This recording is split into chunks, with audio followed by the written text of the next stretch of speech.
Perhatian, perhatian. PPKM FPL Deadline Show akan hadir sesaat lagi. Stay tune. Hai guys, welcome back to PPKM FPL alias Papi-Papi Kuy main Fantasy Premier League. Balik lagi bersama gue Egi, kali ini kan nge-host lagi ya gitu. Dan kita sekarang kok jadi bertiga mulu ya, ada 2 episode kita bertiga mulu ya. Terakhir Papi Bram ketiduran, pas lagi ada Papi Mike sama Papi Firzan, itu Papi Joni lagi Alpha ya. Tapi kali ini Papi Joni ini balik lagi nih, setelah udah lama nih Papi Jon nggak beraksi lagi ya. Papi Jon boleh saya ngomong? Halo guys. Ya. Ada Papi Bram yang our booty call nih yang selalu setia nih. Ya, welcome back Papi Bram.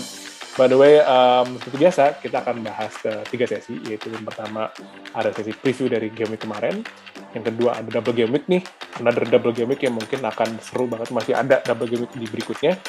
Terus juga yang terakhir adalah Captain Picks. Dan gue juga mau say thank you dulu buat para penonton PPKM FPL.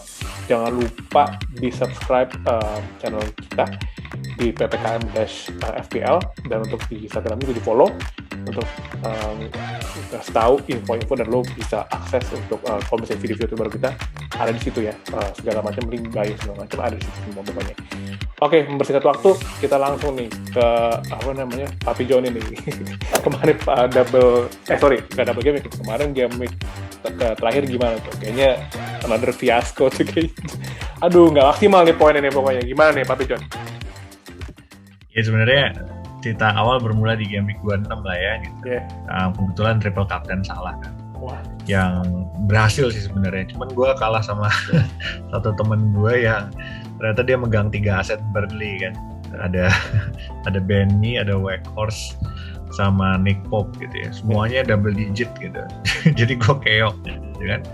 Nah terus game week lalu gue pakai free hit, ya gue ngambil dong 3 aset Burnley ya, karena satu-satunya tim yang main double game week kan Burnley kan. Burnley. Ternyata memang FPL God lagi suka bercanda gitu ya. Yeah. Ya udahlah, dapetlah Mi, Tarkowski dan Weghorst yang nilainya berantakan habis. Jadi keok lagi gue lawan teman-teman ya. Untungnya free hit sih, jadi 3 orang itu hilang lah ya untuk game week ini. Dan ini kan kita 4 game week berturut-turut gitu ya, dari 26, 27, sekarang kita siap-siap yang 28, nanti 29 juga ada double game week lagi, dan ada blank game week ya, bisa dibilang buat game week 30 gitu. Jadi memang cukup menarik sih, kesempatan buat kita mulai mikirin apakah mau pakai chip atau enggak gitu ya. Persingkat aja untuk 28 tuh ada Leeds, Aston Villa, Southampton, Chelsea dan Norwich. Kalau ternyata mereka menang deh ntar malam FA Cup ya, dan kayaknya bakal menang gitu ya. Terus ada Newcastle, Wolves sama Watford. Banyak jadi game week 28 ini. Game week 29 lebih sedikit, tapi juga tetap ada sekitar 6 tim lah ya yang bakal main double game week. Brighton, Spurs, Arsenal, Liverpool, Everton, Newcastle, sama game week 30 nih baru ada 3 tim yang sebenarnya udah pasti main, sisanya tergantung dari hasil FA Cup. Jadi ya kalau masih punya free hit yang kedua mungkin bisa siap-siap buat di game week 30 karena likely akan banyak tim yang nggak main gitu ya. Tapi kalau memang modelnya adalah mau memaksimalkan free hit buat double game week ya bisa di 28 dan 29. Nah, kita sekarang mau bahas lebih banyak ke yang 28 nih. Ya. Benar, kita akan bahas lebih detail di session selanjutnya. Dan kita ke Papi Bram nih. Gimana? Kayak senyum-senyum aja, kayak happy nih. Apa mungkin poinnya maksimal kah? Gitu. Enggak sih. Kalau game week kemarin itu gue setelah pilih kapten ya, harus gue kemarin masih pertimbangin antara asetnya Spurs atau asetnya dari MU. Akhirnya gue ngambil asetnya MU, Bruno, dengan harapan Hall. Ternyata kita tahu sendiri, ternyata mengejutkan sekali Watford bisa remis 0-0 lawan MU di Trafford. Tapi kalau so far pemain-pemain lainnya sih, yang gue seneng itu adalah gue udah ngambil duluan Willock buat investasi ke dua game berikutnya, dan ternyata Hall seperti ekspektasi gue, dan harapannya nanti 2 game berikutnya bisa optimal lah, gitu doang. Ya. Memang ini Newcastle memang kayaknya nggak semua Papi Bram doang nunggu, tapi semua halayaknya para pemain FPL nih untuk kira-kira siapa nih aset-aset yang bakal potensial ya untuk bisa diambil. Kemarin-kemarin udah di Trippier, tapi Trippier emang langganannya cedera, injury prone-nya emang gede banget. Nah terus begitu juga kemarin juga kalau misalnya mau recap, itu adalah kita ketipu ya. Bukan ketipu sebenarnya, kayak kita being fooled sama si Wout Weghorst ya. Kemarin udah sempat haul di pekan perdananya dia untuk main di Burnley gitu. Terus tiba-tiba kemarin kita kaptenin gitu di double game week berharap untuk bisa haul, ternyata samsek ya, itu nggak ada, nyesek banget ya begitu ya. Nah bersingkat waktu guys, kita langsung nih di preparation untuk game week selanjutnya nih. Kalau kita balik lagi ke Papi Bram nih, double game week akan seperti apa nih? Karena ini double game week tuh menurut gue kadang-kadang kita happy, tapi kadang-kadang enggak juga, karena banyak pemain yang harus kayak dirotasi gitu ya, apalagi tim-tim gede gitu ya. Kalau tim-tim kecil kan pasti emang dia minim pemainnya gitu, kalau misalnya tim gede banyak surplusnya, which is akan rotasi gitu. Nah menurut Papi Bram nih, analisanya gimana nih untuk preparation di game week selanjutnya Papi Bram? Kalau ini yang game week berikutnya ini agak-agak tricky sih, kenapa? Karena nggak ada tim besar yang benar-benar main di game week 28. Ya. Yang paling potensi itu paling Wolverhampton, nah dia main di kandang dua-duanya, dan kemudian sama Aston Villa. Itu yang paling dan mungkin kalau misalnya saya lihat Southampton lah, mungkin kalau bisa dikarek-karek dikit, cuman nih dua tim itu sih yang bisa potensi besar. Kalau dari Watford sendiri pun itu mungkin dari gue ya, maksudnya kipernya ada Sa itu kita bisa lihat lah statistik clean sheet-nya kayak gimana lah. Kalau si Sa ini dan kemudian kalau untuk dari back sendiri pun gue ngandelin Lucas Digne, simple banget ya, bola-bola mati dia ngambil lah, dan dari Everton kita udah tahu lah kapasitasnya gimana dalam mengambil bola matinya. Itu. Terus kalau tengahnya tadi masih kesayangan Willock, buangan Arsenal, cuman ternyata udah mulai wangi lagi. I test waktu lawan West-Ham, gue lihat dia suka ngeregas masuk ke dalam, dia bisa ngambil shoot 3 kali. Jadi Willock sih, sama satu lagi kalau untuk strikernya itu Jimenez karena ya main di kandang 2 kali kemarin habis diistirahatin ya, dan 57% kontribusi golnya Wolverhampton itu dari Jimenez, jadi itulah yang bisa diandelin. Ya. Nah kalau gue pribadi sebenarnya untuk persiapan gue di double game week besok itu juga menarik ya, karena bisa gue bilang tricky juga ya, karena nggak ada tim gede yang main. Itu kayak gue mungkin pede nih, kipernya si Emi Martinez mungkin akan bisa clean sheet ya, mudah-mudahan gitu ya. Dan mungkin kalau untuk di back the comeback kid nih, si Livramento yang akhirnya sempat cedera lama, akhirnya dia mulai menunjukkan kualitas lagi ya, sempat beberapa kali haul. Gue sempat agak ketipu sih gitu ya, akhirnya gue cadangin ketiga terakhir, taunya dia 12 poin itu ya, bener-bener kekecoh banget, kayak The New Lundstram nih, di episode sebelumnya kan gue udah bilang nih, Livramento tuh jangan pernah deh ngebench Lundstram lu karena kena jinx pasti gitu ya. Nah terus habis itu mungkin gue masih percaya nih di tengahnya pakai Rafinha, entah kenapa gue melihat bosnya baru nih, si Jesse Marsch baru gabung, dia lama jadi diri muridnya si Rangnick nih gitu ya. Untuk di terakhir tuh di Leipzig kayaknya bakal gegenpress nih, dan mungkin Rafinha bisa diandelin nih untuk di flank-flanknya gitu ya, untuk bisa golin atau mungkin bisa assist gitu ya. Dan untuk striker mungkin Shea Adams nih. Kenapa gue tiba-tiba pakai Shea Adams? Karena memang nih agak lebih senior nih daripada si Broja sama si sama si Armstrong. Kayaknya Shea Adams lagi pelan-pelan udah mulai buka keran golnya gitu ya, dan benar-benar udah mulai jago lah gitu si Shea Adams, mungkin bisa convert ke situ. Kalau Papi John nih, gimana Papi John persiapan di next double game week nih, yang kita harus hati-hati banget nih gitu untuk milih pemain-pemainnya gitu. Gak jauh-jauh memang dari pemain-pemain yang memang main di double game week ya.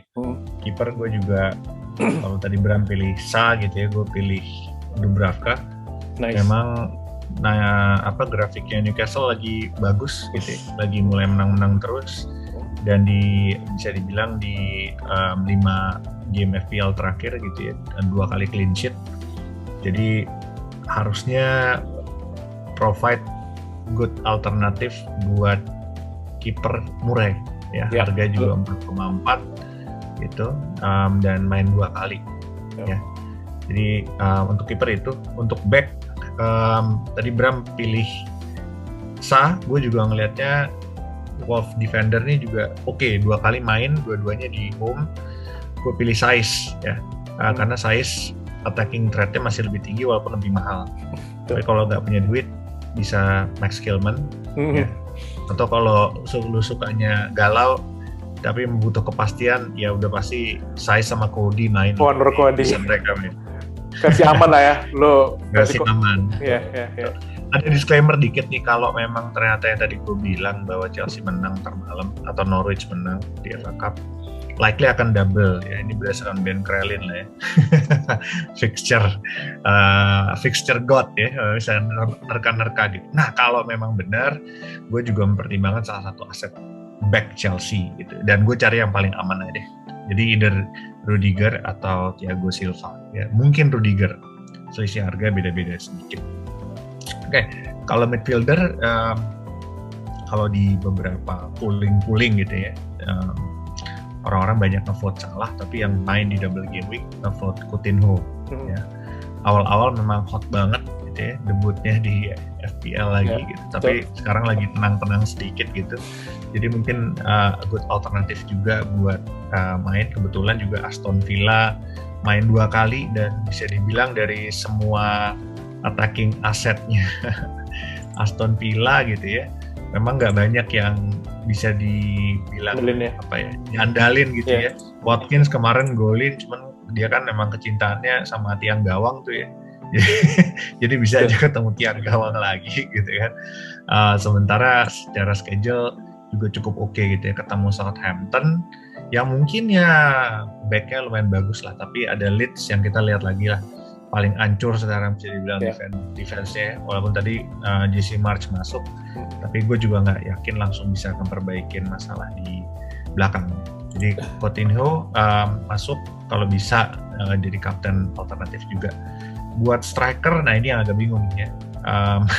Karena kalau cari striker yang double game week, lo mau siapa gitu kan? Lo mau cari Dennis, ya lo tau diri lah kapasitasnya Watford ya. Benar-benar angin-anginan gitu. Maximan lagi knock ya, belum pasti main. Jadi gue pilih yang memang lagi hot, walaupun nggak konsisten gitu ya. Harry Kane gitu. Mainnya sekali ketemu Everton, dan harusnya sih ya bisa lah ya. Sejauh ini sih sejak Son balik lagi dari cedera, dia lebih bagus daripada Son sih ya. Dan Spurs punya double game week berikutnya gitu. Jadi kalau lu ngambil sekarang, 29 dia main 2 kali juga. Jadi mungkin nggak double game week sekarang gitu ya, tapi nanti double game week di berikut. That's my recommendation. Harga naik ya berarti ya. Tapi mahal memang cuy. Ya kan? Kalau kata Fanny Rose, belilah sebelum harga naik di bulan ini. Kalau kata Fanny Rose, jualan apartemen gitu ya. Tadi ngomongin Harry Kane juga ya, itu juga sangat tricky juga, performance-nya agak ups and downs, dan sekarang juga sekalinya lagi dia ups, tiba-tiba Conte-nya juga lagi nggak mood-moodan tuh. Terakhir juga kan dia kayaknya di episode kemarin gue udah bahas, itu dia marah-marah ya, gara-gara dia kalah sama Burnley terakhir. Bukannya si board-nya yang ngambek gitu, malah dia yang ngambek gitu ya. Ini ngerasa katanya dia, dia tuh nggak bisa ngangkat performance Spurs gitu ya, dengan gaji dia yang oke banget. Aku rasa saya dia perlu ini lagi gitu, perlu di-review lah katanya sebagai pelatihnya Spurs. Dan nggak tahu nih kedepannya akan seperti apa gitu ya.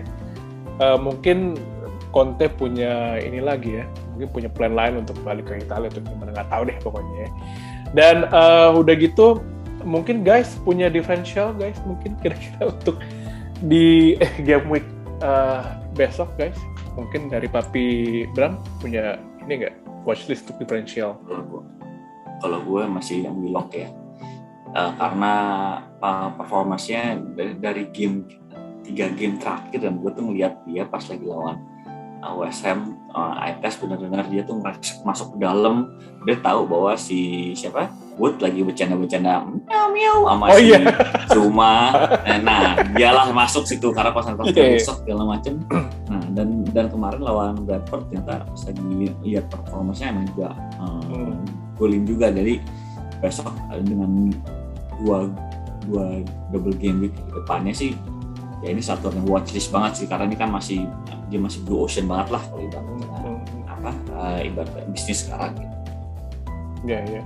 Babe John punya alternate differential mungkin di game ini? Mungkin kalau gue bisa belum mencoba mentargetkan Southampton 2 kali main, yang ambil penalti aja lah. Jadi gue pikir James Ward-Prowse ya. Bisa free kick dan penalti gitu kan. Tapi kalau misalnya memang mau invest ke Newcastle defense lagi kayak tadi, mungkin bisa pilih Matt Target kalau gue. Matt Target juga masih nyerang juga gitu ya, dan sekarang kalau dibilang cederanya Trippier, dia akan lebih maju lah, dan udah nail on lah bisa dibilang di Newcastle. Ya, setuju. Gue sih jujur kalau differential gue nggak main, soalnya gue untuk menyelamatkan poin gue yang untuk nggak ada di bottom di end resultnya, gue nggak mau sampai di bottom. Jadi kayak gue sebisa mungkin untuk nggak pakai opsi differential sih guys. In regards to my point, gila kemarin gara-gara gue nggak ikutan ke Kapten Salah gitu ya. Aduh, benar-benar berantakan sih poin gue. Walaupun memang kemarin poin gue sampai cepean berapa gitu. Berharap kemarin udah happy ya, Arsenal tuh tim jagoannya Papi Bram, gue kira udah bakal clean sheet, terakhir Brentford tuh tiba-tiba golin di menit-menit benar-benar wah heartbroken banget deh gitu ya. Oke, guys, kita ada di segmen favorit kita ya, alias Captain Picks. Mungkin bisa round the table dari Papi Joni. Mungkin siapa nih kaptennya Papi Joni? Gue dalam posisi di mana memang harus ngejar sih ya di mini league gitu. Jadi kalau misalnya Chelsea memang dapat game lagi, gue kemungkinan akan Rudiger sih. Yeah. Karena selain differential, lawannya juga ketemunya Brentford sama Norwich kalau nggak salah. Gitu. Jadi ya harusnya bisa lah ya. Gitu. Sorry, Burnley sama Norwich lah. Gue kemarin sampai malam-malam nonton Burnley itu ya lawan Leicester. Asli gemes banget kan. Udahlah. Iya. Apalagi ya nonton game begituan kan kalau nggak main FPL kan gitu. Tim gurem ya, tim gurem. Udahlah. Pilih Chelsea defense lah sebagai karakter. Iya, ada ampun. Ini ngomongin game semalam tuh si Maddison sama si Vardy tuh balik lagi ya, buka ini lagi ya. Iya. Lucunya tuh kan gue nonton bener-bener ya. Jadi mereka berdua tuh masuk di saat yang bersamaan tuh kan. Maddison sama Vardy kan. Itu satu ngasih assist ke yang satu ngasih assist ke yang satu.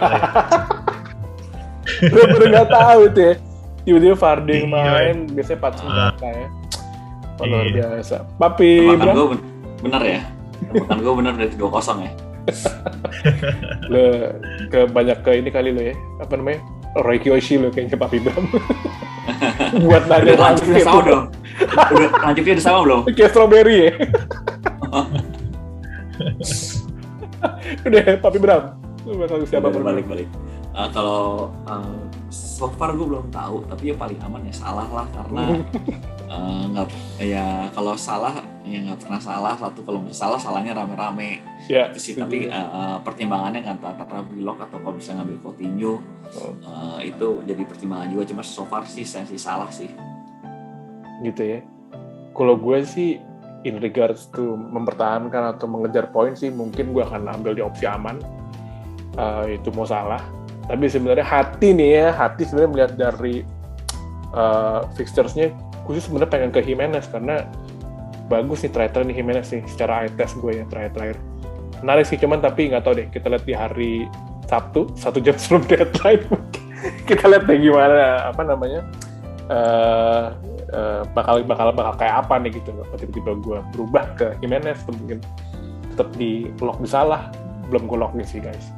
Masih lama sih, jadi masih punya waktu untuk bisa decide siapa kaptennya. Sip guys, pokoknya begitu. Mudah-mudahan di double game berikutnya kita bisa sukses. Mudah-mudahan guys. Dan thank you. Tadi adalah salah satu segmen terakhir kita, yaitu Captain Picks. Thank you Papi Bram Papi Jono udah nemenin dan seru banget nih. Thank you semua buat nonton di PPKM FPL pada malam ini. So, gue mau ingetin juga, jangan lupa di-subscribe di YouTube channel kita di ppkm.fpl. Terus jangan lupa juga di-follow Instagram kita di ppkm.fpl untuk mengetahui info-info selanjutnya.